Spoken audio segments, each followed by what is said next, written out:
창세기 1장에 가보면 하나님께서 천지를 창조하신 후에 마지막 6째 날에 누굴 창조합니까? 사람을 창조하는데, 그 사람을 창조할 때 누구의 형상대로? 하나님의 형상대로 아주 존귀하게도 하나님께서 우리를 창조하신 것을 볼 수가 있습니다. 그리고 세상에 그 어떤 생명도 인격이 없는데 하나님은 그 형상대로 우리를 창조하시고 말미암아 인격의 존재로 우리를 만드셨다는 사실을 우리는 알고 있지요. 그래서 여러분 모두는 하나님께서 귀하게 보시는 인격적인 존재, 하나님께서 가장 참으로 사랑하시는 존재로 지음을 받았다는 사실을 우리는 알아야 되지 않겠습니까? 그래서 한 영혼 한 사람이 얼마나 귀한지 모릅니다. 그래서 옆 사람 보시기를 바랍니다. 그리고 축복하십시다. 당신은 하나님의 가장 귀한 존재입니다. 시작.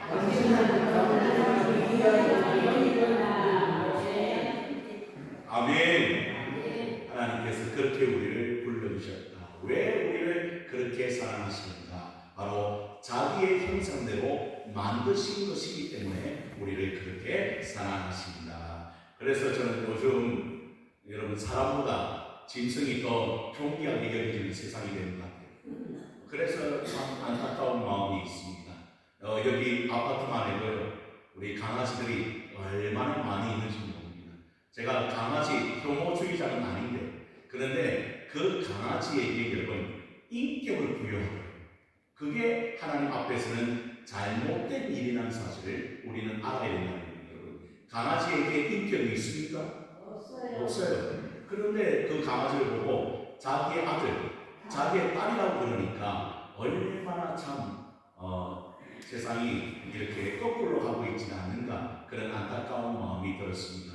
제가 왜 이런 이야기를 하느냐, 생명이 사람에게 얼마나 귀한 것인지 하나님은 말씀해 주고 있는데, 그래서 하나님의 형상을 함부로 대해서는 안 된다고 하나님께서 말씀해 주고 있는 것이죠. 그래서 오늘 본문의 말씀 율법을 쳐다볼 때 우리는 이렇게 생각할 수 있습니다. 왜 하나님은 반드시 죽일지니라 그렇게 말씀하십니다. 그래서 요즘에는요, 사형제도에 관한 문제 때문에 얼마나 찬반이 많은지 모릅니다. 사형해야 된다, 말아야 된다, 이런 찬반의 여론이 많아요. 그런데 중요한 것은 하나님께서는 왜 이렇게 그 사람에 대하여 죽일지니라 라고 말씀하시는가? 그런 일이 이 세상 가운데서는 당연히 있어서는 안 된다는 걸 강조하기 위하여 하나님께서 그들에게 법을 주셨다는 사실을 우리는 알아야 된다는 거예요. 여러분, 행할 수 없는 일이기 때문에 하나님께서 막아 그 방지하기 위하여 하나님께서 그 백성들에게 율법의 말씀을 주신 것을 오늘 볼 수가 있습니다. 오늘 본문에는 반드시 죽일 자가 있는데 어떤 자들이 죽일 자입니까? 12절의 말씀을 보니까 사람을 어떻게 한 사람? 저 죽인 자는 반드시 어떻게 할 것이다? 죽일지니라. 14절에도 사람이 그의 이웃을 무엇으로 하여? 고의로 죽였으면 너는 그를 내 제단에서도 잡아내려 죽일지니라. 다시 말하면 사람을 마음대로 죽였다면 그 사람은 그 생명으로 대신해야 될 것이다. 왜냐하면 하나님의 고귀한 형상을, 그 생명을 이 사람이 스스로 빼앗았기 때문에 그러한 일은 절대 이 세상 가운데서는 일어날 수가 없는 일이라는 사실을 주님께서 말씀하시며 이제 어떻게 하시는 것입니까? 그 사람은 반드시 죽여야 할 것입니다. 사랑하는 성도 여러분, 오늘날에도 여러분 얼마나 많은 묻지마 살인이 일어나는지, 세상이 악하기 때문에 얼마 전에도 여러분 길 가는 그런 고등학생이 그냥 찔려 죽었어요. 그러니까 여러분 이러한 세대 가운데 우리가 살아가고 있다. 그러면 그 영혼이 얼마나 정말 여러분 그 죽어버린 여학생도 그렇고 여러분 주위에 있는 그 가족들도 그렇고 얼마나 큰 상처가 있겠어요. 얼마 전 또 TV에서 여러분 실종 사건에 대한 프로그램을 봤는데요, 그 아버지가 몇 해 전에 돌아가셨어요. 그 딸이 어떻게 살았는지 몰라요. 버스 정류장에서 그냥 사라졌거든요. 그런데요, 그 사건이 미제 사건이 되어서 몇십 년이 지나도 발견이 되지 않아요. 그런데 그 아버지는 전국을 돌아다니면서요, 여러분, 현수막을 걸고 프랜카드를 걸고 내 이 아들 어떻게 좀 찾아달라고 전국을 돌아다니고 있어요. 결국 전국을 돌아다니다가 그 아버지가 교통사고로 인해서 몇 해 전에 돌아가셨다는 이야기를 들었어요. 여러분, 생명이 얼마나 귀한데 그 생명을 함부로 다루니까 하나님께서 어떻게 합니까? 그 생명은 그 생명으로 대신하라고 하나님께서 말씀하신 것을 우리는 있습니다. 그래서 이 세대 가운데 그러한 일이 일어나지 아니하도록 여러분, 먼저 우리가 알아야 될 것은 가정이 회복돼야. 그래서 여러분, 참으로 소외된 가정, 어려운 가정, 이혼의 가정, 이러한 것들이 얼마나 많이 있으면 그런 사건들이 일어나고 있습니다. 그래서 그러한 사건들을 미리 방지하는 일도 우리 예수를 믿는 성도들의 책임이 아닙니다. 그래서 우리가 날마다 하나님 앞에 기도할 필요가 있다는 것입니다. 더 나아가 여러분, 어떤 사람을 쳐 죽이라고 이야기합니까? 15절, 17절에 보니까 자기 아버지가 어머니를 어떠하게 하는 자, 치는 자는 반드시 죽일지니라. 17절에도 자기 아버지가 어머니를 뭐하는 자는, 저주하는 자는 반드시 죽일지니라. 여러분, 십계명의 제5계명이 뭐라고요? 내 부모를 공경하라. 주일에도 말씀을 드렸습니다. 여러분, 공경한다는 뜻이 어떤 뜻이 있다고 말씀드렸죠? 존중이 여깁니다. 무겁게 여깁니다. 부모님, 정말 우리 부모님은 정말 세상에서 가장 귀한 존재인 줄 알고 무겁게 여겨드림으로 말미암아 존중이 여겨서 그 부모를 사랑하고 섬기는 일들이 자녀들에게 마땅한 바라고 주님께서 말씀해 주셨는데, 이게 웬일입니까? 어떤 자녀들은 부모님을 어떻게 했다고요? 치는 자녀다. 치는 자녀. 여러분, 자녀가 그런, 혹시 그런 자녀가 없지요? 어떻게 이런 일이 일어날 수 있습니까? 여러분, 마찬가지로 여러분, 부모님의 마음을 깨린다든지, 부모님을 엉덩이로 깨린다든지. 얼마 전에 그런 일도 있었잖아요. 여러분, 어떤 일이 있었습니까? 자기 딸과 사이가요, 부모님을 때려서 죽였어요. 딸의 부모를, 그 장모를 때려서 죽였다. 그런 일이 일어납니다. 이야, 세상이요, 그렇게 악하게 돌아가요. 그래서 여러분, 오늘 성경을 이야기하면 반드시 죽이지. 그리고 뭘로 저주를 해도, 말로 부모를 저주해도 그 사람을 이끌어가서 어떻게 하라고 말씀하십니까? 그 사람도 죽이라고 하나님 말씀하셨습니다. 왜 이렇게 강력하게 말씀하시는가? 바로 있어서는 안 될 일이라는 것을 하나님께서 말씀하십니다. 어떻게 자기를 낳아준 부모를 어떻게 할 수가 있단 말입니까? 칠 수가 있고 저주를 할 수가 있겠습니까? 여러분, 하나님께서 우리에게 생명을 주셨고요, 그 부모로 인하여 생명이 탄생된 것 아닙니까? 그 귀한 생명이 오늘 부모로부터 왔다는 사실을 그 자녀들이 알고만 있다고 했고요. 그렇게 해서는 안 되는 일인데, 오늘 이 세상에는 그런 악한 일들이 일어나고 있음으로 말미암아 어떤 목사님은요, 열이 받아서 그 영혼들은 반드시 좀 사형제도가 있어서 죽였으면 좋겠다고 그렇게 할 수 있을 정도로 이렇게 엄청난 일들이 우리 가운데 일어나고 있다는 거예요. 그래서 여러분, 이 질서가 무너지면 안 된다는 거예요. 부모의 그 존중이 여기는 마음이 무너지면 가정이 파괴되고요, 그 가정 안에 아무것도 남아나지 않는다. 그래서 미리 하나님은 방지하기 위해서 이런 법을 주신 거예요. 너희 자녀 중에 그런 자녀들이 얼마든지 있을 수 있습니다. 혹시 생긴다면 그 죄악의 씨앗을 다 어떻게 하라는 거예요? 제거해버리는 거예요. 그래서 절대로 이런 일이 그 이 땅 가운데, 이 백성 가운데 일어나서는 안 된다고 말씀하십니다. 더 나아가 이야기합니다. 뭘 이야기합니까? 여러분, 팔아 넘기는 자가 있다는 거예요. 16절의 말씀을 보십시오. 무엇입니까? 사람을 납치하는 자는 그 사람을 팔았든지 자기 수하에 두었든지 그는 반드시 어떻게 될지니라? 죽을지. 세 가지 교훈자는 여러분, 사람을 함부로 고의로 쳐 죽이는 자 반드시 죽일 것이고, 부모에 대하여 저주하고 때리는 자 반드시 죽일 것이고, 사람을 판다는 건 뭡니까? 인신매매자들, 이 인신매매하는 자들 다 하나님께서 죽이라고 합니다. 왜? 사람의 생명을 귀하게 여기지 않는 자는 반드시 죽임으로 말미암아 그 씨앗을 제거하버리라고 하나님께서 엄하게 말씀하신 것을 우리는 듣습니다. 왜 그렇습니까? 그만큼 하나님은 우리의 생명을 귀하게 여기고 있다는 것입니다. 그래서 우리는 한 구절을 찾아보기를 원합니다. 창세기 9장 6절입니다. 함께 찾아보십시오. 말씀을 찾는 것은 너무 귀하네요. 창세기 9장 6절의 말씀입니다. 창세기 9장 6절입니다. 찾으셨죠? 함께 같이 읽어보면 좋겠습니다. 창세기 9장 6절 시작. 다른 사람의 피를 흘리면 그 사람의 피도 흘리시니 이는 하나님이 자기 형상대로 사람을 지으셨음이니라. 그렇게 기록되어져 있는 것을 우리는 보게 되죠. 다른 사람이 뭘 흘리면 피를 흘리면 그 사람의 피도 흘려야 할 것이라고 말씀하고 있습니다. 그 이유는 무엇입니까?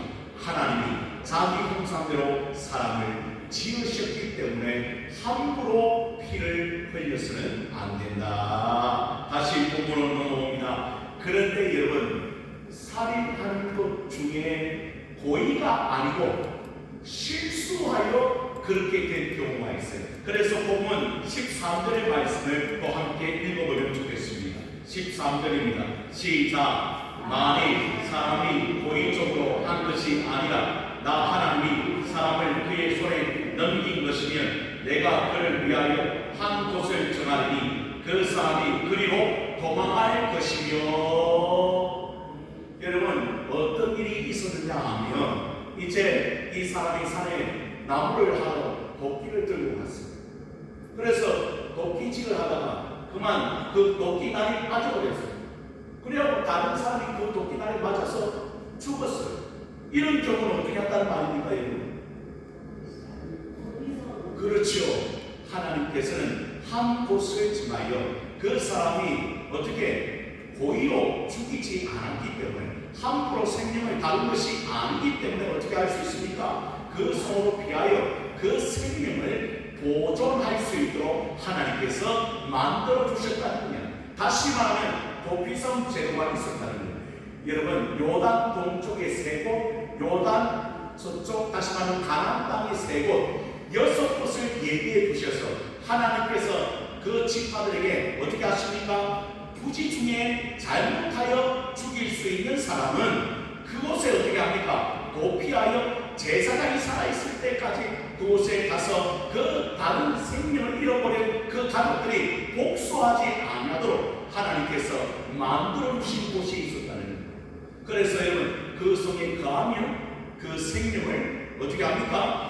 그렇게 살릴 수 있는 길을 하나님께서 열어주신 것을 볼 수가 있는 것입니다. 이와 같이 도피성 제도를 통하여 하나님께서는 은혜를 베풀어 주신 것이죠. 마음대로 살인했다고 해서 그렇게 되신 것이 아니라 경우를 잘 살펴서 제사장이 판결함으로 말미암아 그 생명을 살리는 일이 있었다는 것을 볼 때 하나님께서는 무조건 죽이라는 말이 아니라 바로 이러한 일들이 이스라엘 백성 가운데서는 있어서는 안 될 것입니다. 그리고 혹시 잘못하여 그런 일이 있으면 어떻게 할 수가 있습니까? 도피성에 기행하여 그 생명을 보존하도록 하나님께서 은혜를 베풀어 주신 것을 볼 수가 있습니다. 그리고 그 다음에 말씀을 읽어보십시다. 18절과 19절의 말씀을 보니까요, 사람이 서로 싸우다가 하나가 돌이나 주먹으로 그 상대방을 쳤으나 죽지 않고 누웠다가 지팡이를 짚고 일어나 그러면 그 친자의 형벌은 변하되 그간의 손해를 와게 하고 배상하게 하고 그가 완치되게 할 것이다. 그러니까 서로 싸우다가 어떻게 됩니까? 팔이나 다리가 부러졌다고 한다면 여러분 어떻게 하는 것입니까? 하나님께서는 꼭 배상하라고 말씀하십니다. 그냥 넘어가서는 안 된다는 것입니다. 이러한 일이 일어나지 않으면 좋겠다라는 생각이 많이 듭니다.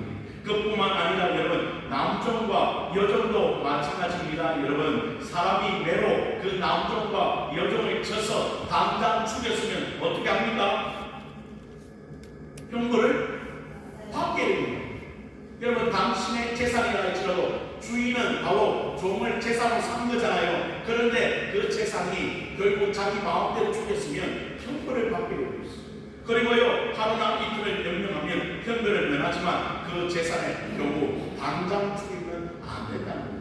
종도 함부로 대우해서는 안 된다고 말씀을 드렸잖아요. 지난 시간에 말씀을 드렸습니다. 일곱째 해에는 반드시 종이라도 어떻게 할 것이다? 이제 풀어줘야 돼. 자유인이 되게 해야 된다는 거예요. 아무리 평생 함부로 그 종을 다룰 수가 없다고 하나님께서는 말씀해 주셨습니다. 더 나아가 이야기합니다. 22절의 말씀을 보십시오. 사람이 서로 싸우다가 임신한 여인을 쳐서 낫게 하게 하였으나 다른 해가 없으면 그 남편의 청구대로 반드시 벌금을 내되 재판장의 판결에 따라 낼 것이다. 싸우다가 누구를 쳤다는 거예요? 지금 임신한 여인을 쳐서 낫게 하게. 얼마나 큰 일입니까? 그래서 그 벌금을 내어서 재판장은 잘 판결하여 그 사건을 마무리하라고 공정한 판결로 이루어내라고 하나님께서 말씀하시는 것을 듣습니다. 그런데 우리가 더 잘 아는 말씀이 그 다음에 나옵니다. 23절로부터 25절의 말씀입니다. 제가 공독해 드리죠. 그러나 다른 해가 있으면 갚되 생명은 생명으로, 눈은 눈으로, 이는 이로, 손은 손으로, 발은 발로, 된 것은 된 것으로, 상하게 한 것은 상함으로, 때린 것은 때림으로 갚을지니라. 그러면 요즘에 여러분 이런 법을 적용한다면 어떻게 됩니까? 여러분, 저를 보세요. 만약에 그 사람이 잘못하여 쳤어요. 눈이 멀었어요. 그럼 어떻게 한다는 거예요? 상대방이 뭘 빼야 돼요? 눈을 빼야 돼요. 여러분, 이빨을 쳤어요. 이가 나갔어요. 그럼 어떻게 해야 되는 거예요? 그 이빨을 뽑아야 돼요. 그리고 여러분, 손은 손으로 부르잖아요. 손이 부러졌어요. 그러면 상대방 손도 부러져요. 아니, 이게 무슨 말씀입니까? 목사님, 이런 경우에 어떻게 해야 됩니까? 그런데 제가 앞에도 언급했지만 왜 하나님께서 이런 법을 만드셨는가? 다른 이유가 아닙니다. 여러분, 이러한 일들이 절대 이스라엘 백성들 가운데서는 일어나면 안 된다고. 그러면 만약에 일어난다면 그 법대로 행해야 되잖아요. 그러면 얼마나 어처구니 없는 일이 일어나겠습니까? 여러분, 그러면 만약에 싸우는 그런 발은 발로 하고 말이죠. 된 것은 된 것으로 갖고 말이죠. 그러면 그 공동체가 온전히 설 수가 없지요. 어찌오지. 이 법을 주신 이유는 생명의 고귀함이 얼마나 귀한 것인지 그 백성들에게 알려주기 위하여 하나님께서 제정해 놓으신 절대 이런 일들이 그 백성 가운데 일어나서는 안 되지 않겠느냐. 여러분, 종이라고 할지라도 함부로 그 생명을 취하는 것은 하나님이 원하시는 것이 아닌 것을 오늘 성경은 우리에게 가르쳐주고 있지요.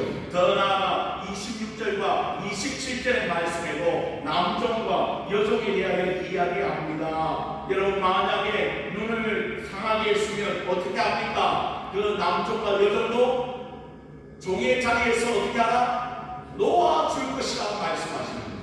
그리고 더 나아가 이를 쳐서도 이를 빠뜨린다면 그 일에 대한 보상으로 여러분 얼마나 큰 보상입니까? 그 종의 자리에서 풀어주라는 거예요. 놓아주라는 거예요. 그만큼 여러분 이 신체에 대해서 육신의 사양에 대해서 하나님께서는 이러한 것들이 이 가운데 일어났으면 안 된다고 하나님이 말씀하시는 것을 우리는 듣습니다. 사랑하는 성도 여러분, 한번 따라해보겠습니다. 우리는 하나님의 형상대로 만드신 존재입니다. 그러면 어떻게 해야 되겠어요, 여러분? 귀하게 해요. 그래서 여러분, 어떤 일이 있어도 우리는 예수님의 말씀을 좀 기억하면 좋겠다 생각이 듭니다. 그래서 예수님의 말씀은 어떤 말씀이었습니까? 우리가 나를 압니다. 또 눈은 눈으로, 이는 이로 갚으라 하였다는 것을 너희가 들었으나 나는 너희에게 이르노니 악한 자를 대적하지 말라. 누구든지 내 오른밤에 치거든 왼밤도 돌려대며. 그렇게 마태복음의 산상수훈을 통하여 우리에게 가르쳐주고 있습니다. 그러니까 예수님의 말씀은 무엇입니까? 여러분, 원수를 갚지 마요. 그 원수를 사랑하라고 주님께서 말씀하십니다. 오, 목사님, 저는 원수 같은 사람이 있는데 어떻게 그런 일을 할 수가 있겠습니까? 그런데 예수님은 끝까지 우리를 사랑하셨을 뿐 아니라 원수는 그 모든 것들이 여러분 하나님께 달려있다는 사실을 기억하여 주님이 우리를 용서하신 것처럼 우리도 많은 사람을 향하여 용서하고 새로운 법을 우리에게 말씀해 주신 것을 우리 신앙의 성도들은 잊지 말아야 될 거라. 사랑하는 성도 여러분, 그래서 우리 주님께서는 늘 이야기했습니다. 내가 너희를 사랑한 것 같이 너희도 뭐하라? 서로 사랑하라. 서로 사랑.